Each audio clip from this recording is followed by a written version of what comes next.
What's up, guys? Welcome back to Coffinbrood. If you haven't already, go ahead, like, share, and subscribe, and all that other shit. Now let's get on with the stories.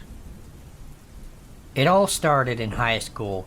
I was a naive, shy, and awkward 14-year-old when I asked this one guy to our school's Sadie Hawkins dance. I knew him from a mutual friend of ours, but we really didn't talk. All I knew was that we both liked anime and manga, and that he was kind of quiet most of the time, so I wanted to be nice, and I asked him out to the dance. That was mistake number one. That started the years of torment. He said yes, and we agreed that we would just meet at the dance with the rest of our friends. A few hours later, I get a message on Facebook from him, and it's a long message telling me that he always had a crush on me, that I was beautiful, and that he couldn't compare my beauty to anything else because he considered that an insult to how beautiful I was. It was pretty cringy, but at the end of it, he asked if I would be his girlfriend. I was uncomfortable after reading the entire message, but again, being the shy and awkward 14-year-old that I was, I said yes. Mistake number two. He was ecstatic. He asked to call me that night and asked for my phone number, and I gave it to him. Mistake number three. He calls me later that night, and I learned a lot of things that I did not want to know. One of the major things was that this guy was a massive fucking crybaby. I'm not trying to say that men that cry are weak, but this guy would cry at everything and would always play the victim. And that he felt like all of his friends didn't like him. Wow, that sounds like me. Cry. No girl other than me would love him. Cry. Teacher failed all of his assignments, even though he openly admitted he didn't want to do any of the work. Cry. The list goes on. I also learned that night that he had a foot fetish. Ew. And now that I was his girlfriend, he was going to do so many things to my feet.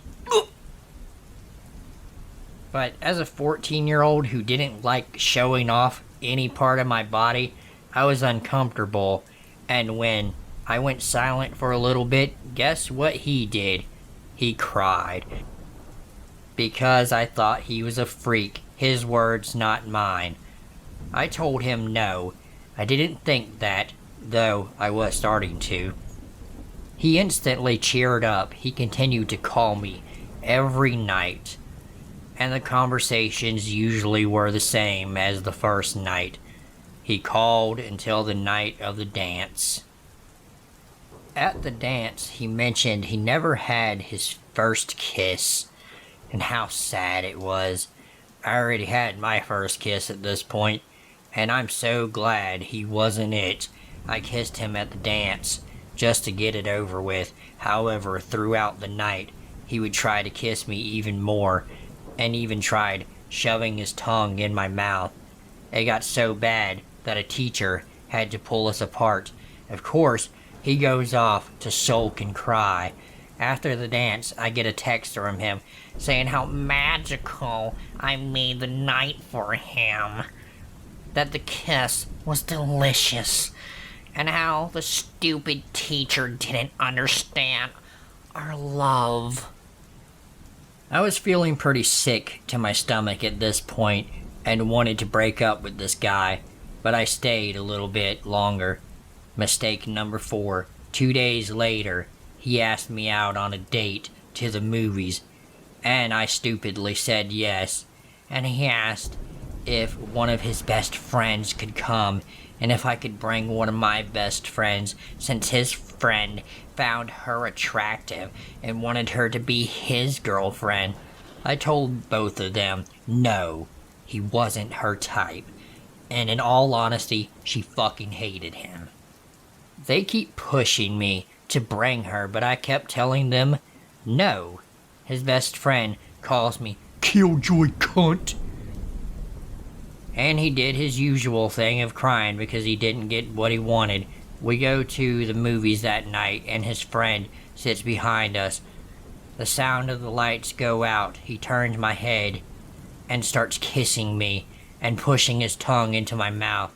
I tried to push him away because I was not going to let him do to me the entire movie. Again, his friend is right behind us, and he keeps trying to kiss me. The movie ends, and when I get home, he sends me a text saying he was depressed, and a picture of my feet would make him feel better. I told him no, and he threatened to kill himself, and it would be all my fault because I did not send him a photo. Horrified at how fast he snapped, I sent a photo. The next night, he asks me if I had been naughty lately.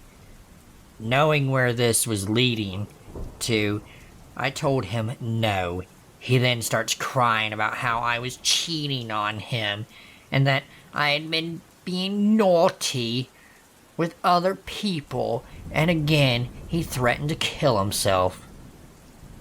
I tried to calm him down by telling him that I was a virgin and was not a sexual person at all. He suddenly, as if on a dime, stops his fit and asks me if we could just simply forget about what had happened. I tried telling him that what he did was incredibly inappropriate and was about to tell him to leave me the fuck alone, but he pulls the victim card again and starts crying. Word of advice, ladies, if a man pulls this shit, you don't have to take it. You're not responsible for if he kills himself. During the crying, he asked for another picture of my feet to calm him down.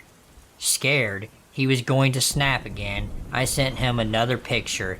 This continued for a few more days until he would try and message me whenever I was busy, at school, babysitting, volunteering, at work, etc. Accused me of cheating. I told him what was going on. He says he's sorry and plays the victim and asks for more pictures of my feet to calm him down. I eventually had enough, and after 2 weeks of dating him, broke off the relationship. He cried, of course, and begged that we at least stay friends. School year was ending, and he said he was transferring to a new school, so I figured I would never fucking see him again. Wrong. Beginning of the school year, he would message me, and when I didn't respond, cry and threaten to kill himself. After a while, I just started to ignore the messages and threatened to call the police if he did not stop messaging me. I figured that he'd stop after that. Wrong. Every year up until I turned 21, he would message me random things at random times. Hey, my friend, we are friends, right? Can you send me a pic of your feet? I miss you. I'll leave you alone if you want me to. I'm pathetic, aren't I? And guys, word of advice, don't fucking be this guy. More and more, and each and every time I ignored him and finally blocked him on every platform he tried to contact me on. Fast forward to 21, I'm in college, a ways away from my hometown and from him, and have a boyfriend. I get a notification from Instagram saying he started following my profile. I quickly block him, and not even 5 minutes later I get a message from Facebook from a random profile I did not know. The message read, "Why the fuck did you block me on Instagram, you fucking bitch ass cunt?" At this point, I fucking lost it. I sent him a long message telling him if he contacted me in any way, shape, or form, I would get a restraining order, and told him how damaging that would be to his reputation and his future career. Again, he played the victim and told me that he couldn't believe he fell for a liberal bitch like me, and to never fucking contact him again. Never heard from him again, and good fucking riddance. A few months later, I get a message from a girl who used to date him as well. She told me he used to threaten to kill himself and cry if she told him she ever left him.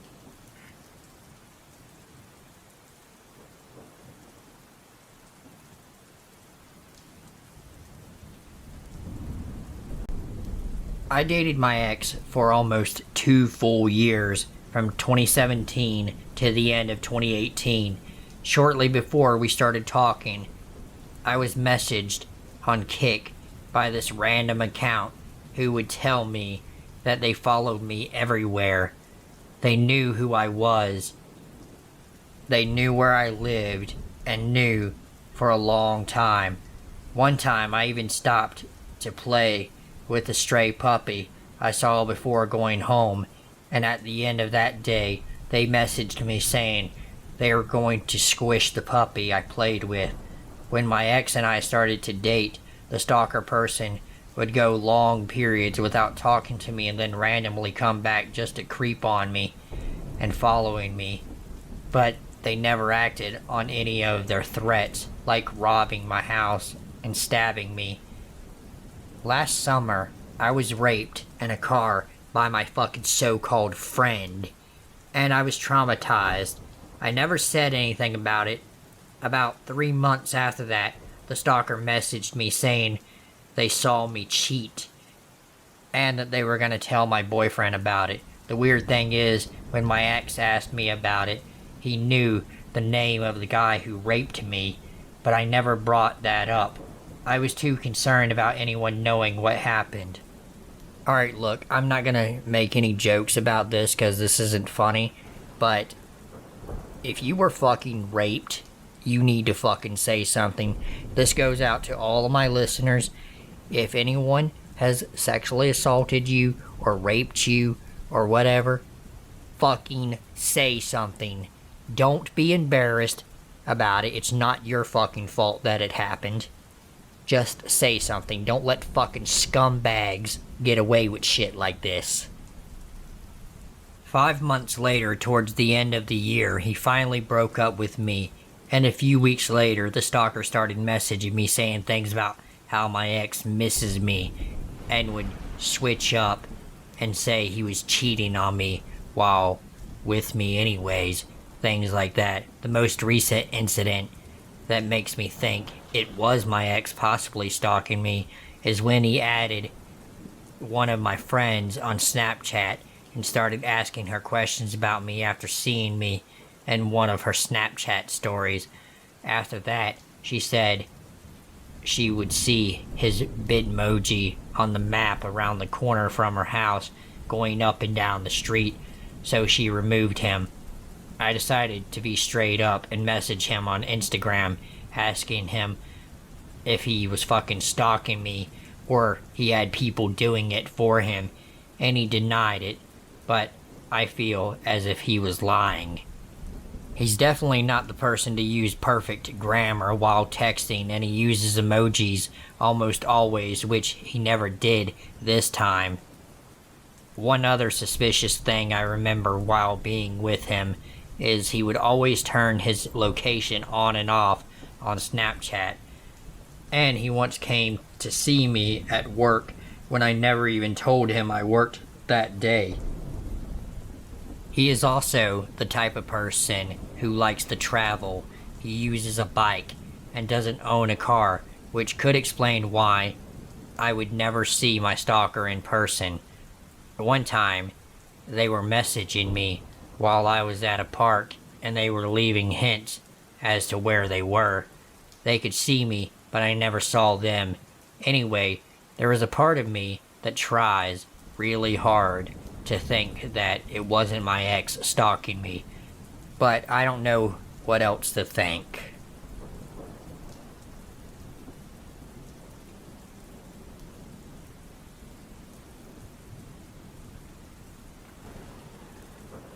There was this girl at my school who had no friends, and I tried to be nice to her, but she had no grasp of personal space. Her name was Delilah. She would follow me and my best friend around and invite herself into things we were doing. If I was having a conversation with my best friend, Delilah would start talking even though we weren't talking to her.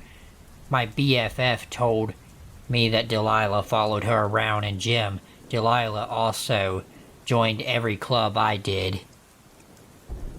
But it got worse. We were waiting outside the theater for the teachers to come so we could have a talent show rehearsal. A group of friends were running around and other stuff. Delilah, who didn't even know them, runs up to one of the boys and tackles him. He had a really confused expression. Another day, at talent show practice, Delilah kept following me, even though I didn't want to talk to her. I kept walking away, and she wouldn't stop. Then it got even worse. It was the night of the choir performance. A school aide was taking pictures for the yearbook. Me and my friends posed for a picture. Delilah started shoving one of my friends so she could be in the picture. Then our music teacher told us if we needed to use the bathroom to go now. Most of the people left for the bathroom. I went into a stall, and then I heard someone enter. "Hello, what stall are you in?" I was creeped the fuck out and did not want to respond. "I asked you a question." I stayed silent. I waited for her to go in a stall because I did not want to talk to her. Then we get on stage. I was standing next to my other best friend. I had on a sequin-covered dress, and Delilah was standing behind me on the risers. I felt someone touching my shoulder, and she was touching the sequins with the creepiest smile on earth. I moved away from her. I told her to stop fucking bothering me, and she stopped for a while. Then during class, I got called down to the guidance office. I got nervous and was worried that I was in trouble. The guidance counselor told me that Delilah came down to the office and wanted to be friends with me. The counselor asked if I wanted to be friends with her, and I said no and left. Luckily, she didn't bother me anymore, but she still follows my best friend during gym. I don't really find Delilah creepy. Needy, maybe. And I think that you're just a fucking bitch. If you're new, go ahead and hit the like button and subscribe to my channel, as it really helps me out. And if you are already subscribed, welcome back and thank you for subscribing.